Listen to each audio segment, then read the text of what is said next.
Gervonta. It's a problem. He's going to be a problem for bro. everybody. He's going to be a problem, bro. Speed is bananas. Yeah. You ever see him shadow box, like throw combinations? Bro. Like, Is this sped up? He's got a good boxing IQ, fundamentally solid.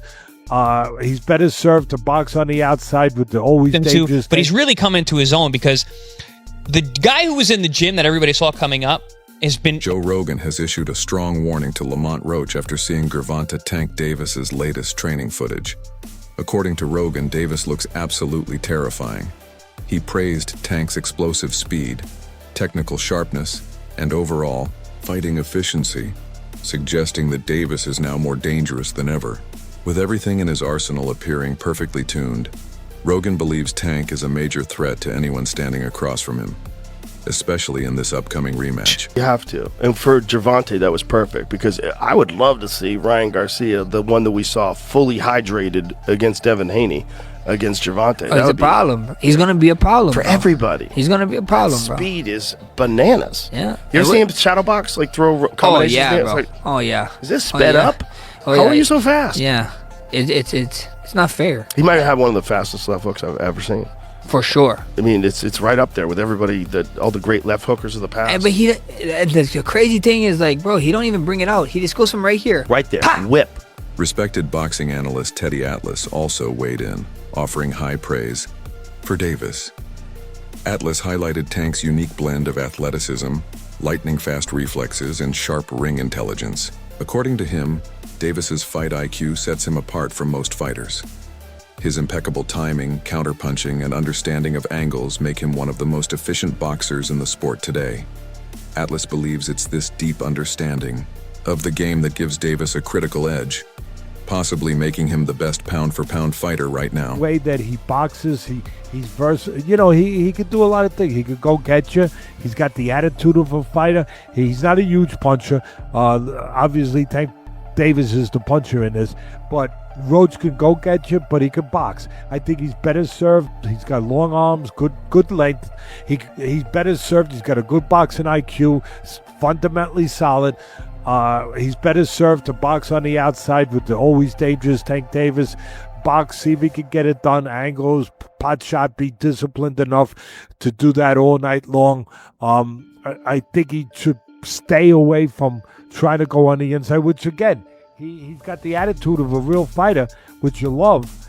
And I wouldn't be shocked if Roach said, oh no, I'm going to go inside sometimes. I don't know that would be the best choice. He knows how to do it if he wants to. At the end of the day, all of what I said, Bud, it's one thing that really makes today. It's not because Tank Davis is just undefeated. It's not because Tank Davis is just a great puncher. He's just a full package. He's really, really the full. I don't make him pound for pound up there in the pound. He's up there in the top 5 pound for pound. I don't put him there because he's a puncher. I put him there because he is a complete darn fighter. He can go get you. He can fight in the trenches. He can go to the body, the head. He can use his legs when he has to. He can set traps. He can counterpunch. The boxing community isn't just hyped about the rematch. They're relieved it's happening so soon. After the controversial outcome of their first fight, debate and speculation haven't stopped. Social media and boxing forums are still buzzing. By immediately agreeing to a rematch, both fighters are capitalizing on the momentum. It keeps the storyline alive and promises resolution. Many fans appreciate that Davis didn't let the controversy linger. Big credit here because I have a lot of criticism for Gervonta Davis and Canelo Alvarez for the choice of opponents. But at least Gervonta Davis is doing the Mayweather. He's giving the immediate rematch. Right. You had a tough fight, you're doing the immediate rematch. I like it.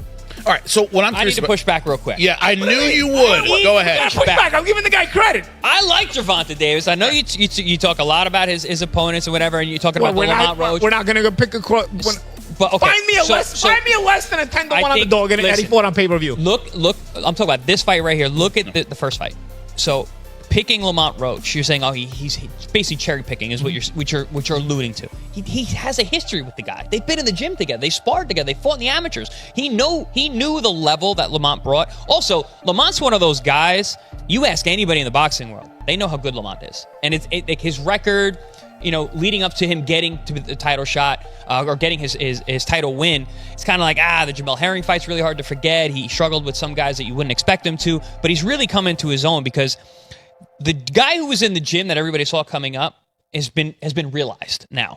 So I don't think Gervonta Davis was handpicking an easy guy in Lamont Roach. Stylistically, listen, Gervonta's team's not dumb. They look at what this guy can do and where he can give him troubles, and it certainly worked out that way. Did they overlook him a little bit in terms of being like, I beat him back then. He struggled here and there. I'm just too good. I'm on a different level. I think that Lamont really stepped up. So I'm going. So, Gervonta's that good. And chose to set the record straight without delay. Joe Rogan, known for his respect for technical mastery, also noted a key element of Davis's strategy. He pointed out that Tank doesn't rush into early rounds with wild aggression. Instead, Davis uses those rounds to study his opponent, tracking their rhythm, observing patterns, and identifying weaknesses. No, it's actually my fucking wake up from my nap alarm. You got naps incorporated into your day? Not always, but just in case, Every now and then. Yeah, sleep. every now and then, a little sleep. Not too much though. How many have you changed as you've gotten older? Have you changed your workout routine? Have you done anything? Yeah. Yes, no. So I one thing I like to do is obviously shock my body, but I also like to get like long training sessions in. I remember Bernard Hopkins would talk about it a lot, like where he would just do the basics for a very, very long time and just doing it. And it's very boring and monotonous just for me to like just throw one jab constantly, things like that. But I feel that it just like re-sparks maybe things that I should be sharpening up. And it becomes cardio at some point, as I'm doing it for so long, it becomes cardio, and it becomes specific cardio to what I'm doing. So a lot of my sessions, I'll have like a 2 to 3 hour session first thing in the morning when I'm nice and strong and I have the full gas tank. Then I'll take my little break and then I'll have like another session at night. But it's not always like that. Sometimes when I don't have a fight, I'll do 3 sessions a day, but they won't be like crazy. It'll be maybe a strength and conditioning that lasted about 45 minutes to an hour and 15. And I took a big break. Then I came back in the midday, had like a good technique session where I'm just focus on positions that I'm not efficient in, just doing them over and over and over. Once he understands his rival's style, that's when he attacks. Rogan believes it's this patience and calculated approach that makes Davis so lethal. He's convinced the rematch will give Tank a perfect stage to display this ability with even greater precision.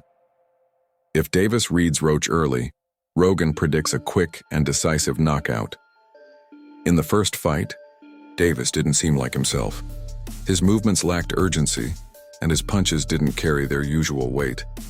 Whether due to outside distractions or overconfidence, something was off. Tank did that, so I know the got in his eye, but they should have countered it. They would have countered it, it would have went to Lamont Roach. What I didn't like about Tank, he was gassing up Lamont Roach way too much, and he was already talking about like retiring. He seemed a little distracted in the fight. That wasn't the same Gervonta Davis we're really used to seeing. It just lets you know how corrupt like the governing bodies are, bro. If that dude took a knee, not only did he take a knee, he's like, hold on real quick. Let me get this out of my eye. How is that not a point? Like, funny thing, bro, that's why I cut my braids off. I had braids, and I had the same thing. I went through the same when I fought Andre. That was burning my eyes, so I cut. But now, that's changed.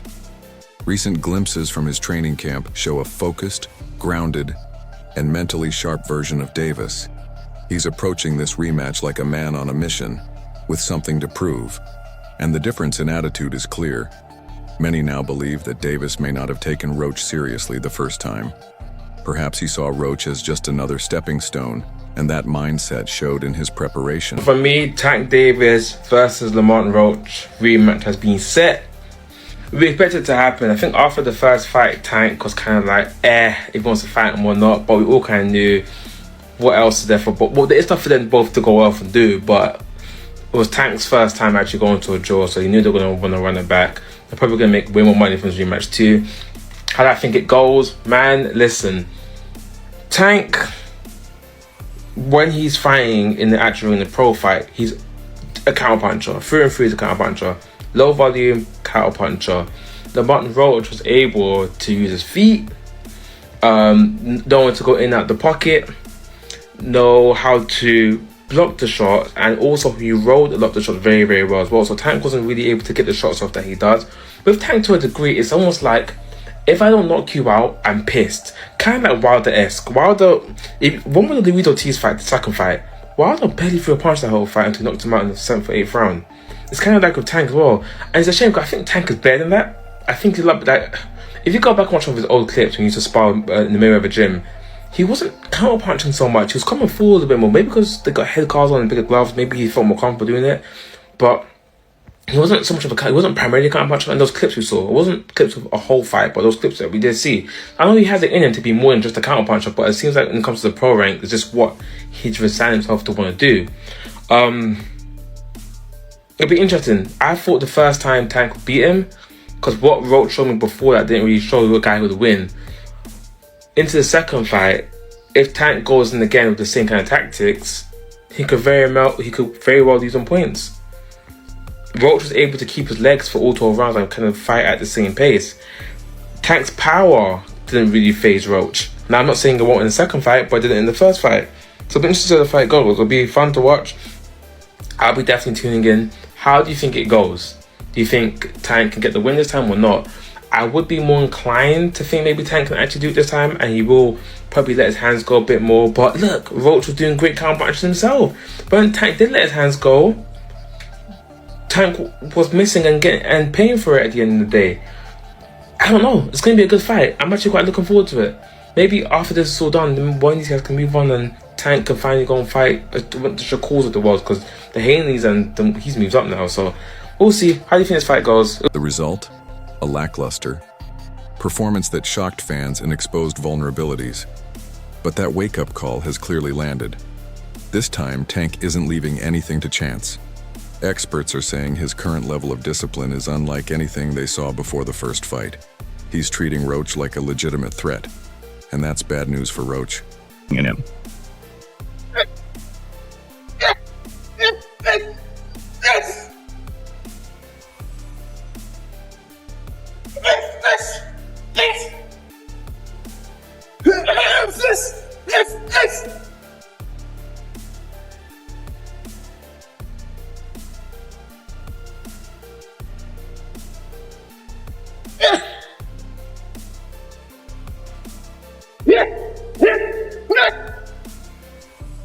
Tank Davis has officially entered full training mode for the Rematch, scheduled for August in Las Vegas. And this isn't just any training camp, it's war mode. The controversy from their first fight is pushing him to train harder than ever. His daily grind now includes extended sessions, more sparring, and an intense focus on conditioning. The pressure of headlining in Vegas is massive, and Davis isn't just preparing to win, he's preparing to dominate. Those around him in camp can see the fire reignited in his eyes. For Davis, this fight is about more than pride, it's about legacy. Critics have begun to question whether he's still in his prime after such a close fight with a lesser-known opponent. I think he could walk Tank down. Don't forget, with Tank, if he get you on that button, them lights going off, I don't care who you is. Remember how it ended up with Frank Martin? So yeah, don't go in there thinking that you going against like somebody that, like Ryan Garcia, somebody that's gonna fold. You're going against Gervonta Tank Davis. And I think that confidence is what's gonna get Lamont dropped. Because one thing I will say, with Tank, that wasn't your best fight against Lamont, bro.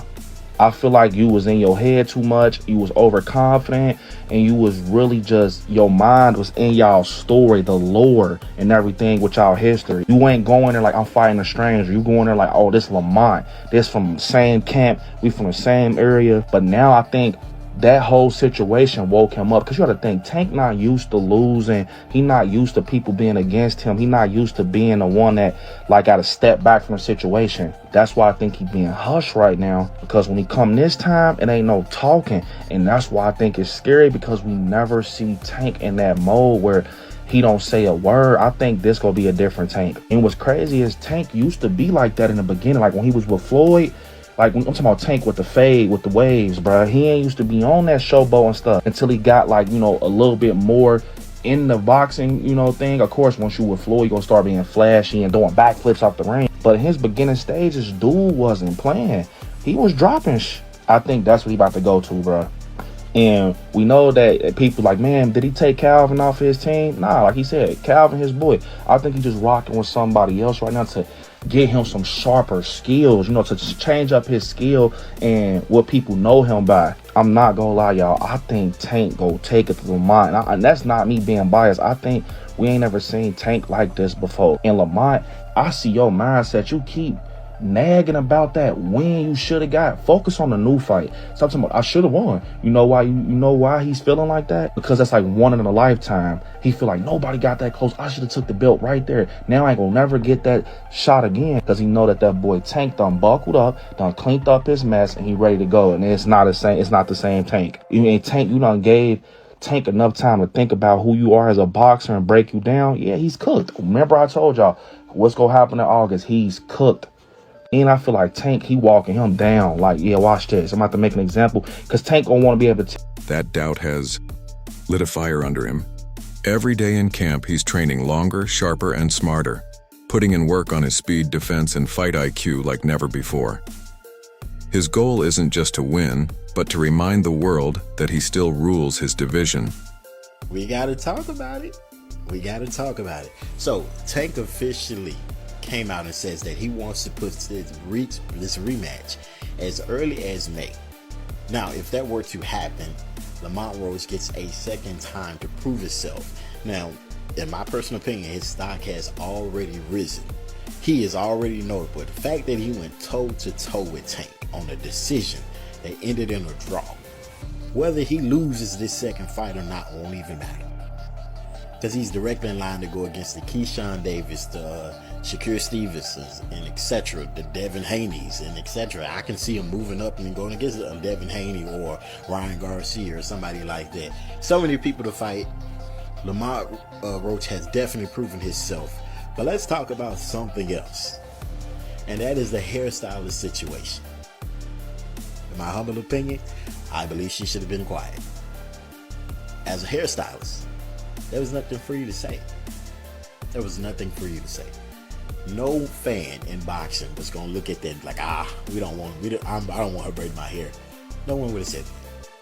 But she hurt herself when she came out and publicly made multiple claims, got all his receipts that no one needed, no one asked for, saying, oh, this had no grease or oil in it. No one cares. Nobody even believes it.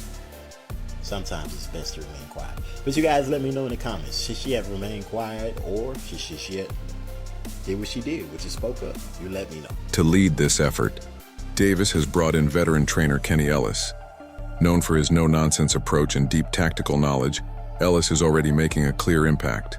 Under his guidance, Tank's footwork looks smoother, his defense tighter, and his combinations more precise. Ellis isn't just correcting errors, he's helping Davis evolve. For Davis, this isn't just another fight, it's redemption. That draw felt like an insult, and he's determined to rewrite the narrative. The rematch means more than just adding another win to his record. Davis wants to restore the image of invincibility he once held. Lamont Roach, he feels that he won. Like, do you think the best thing going forward, they should just run it back, have a rematch? Oh, yes, most definitely. I think a rematch is definitely called for. And I think probably, the sooner the better. So I would say, hey, let's work on a deal to where we could get in there within the next 4 to 5 months. That reputation took a hit when Roach went the distance. Now people are questioning whether Davis is slipping. A dominant win could put those doubts to rest and prove the first fight was a fluke, not the beginning of a decline. During their first encounter, Davis wasn't in peak condition. He had been talking about retirement and appeared mentally checked out. But now fans believe he's regained focus and hunger. He wants to do therapy. He wants to do real estate.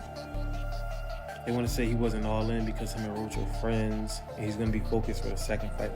A lot of excuses. They want to say it's because of the braids, the oil getting in his eye. Whatever. This is what really happened.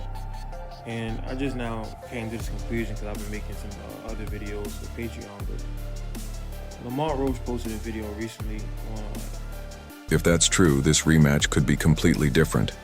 Will we see a new, unstoppable version of Tank Davis? We'll find out soon enough. That's it for today's breakdown. Stay tuned for more updates. Until next time.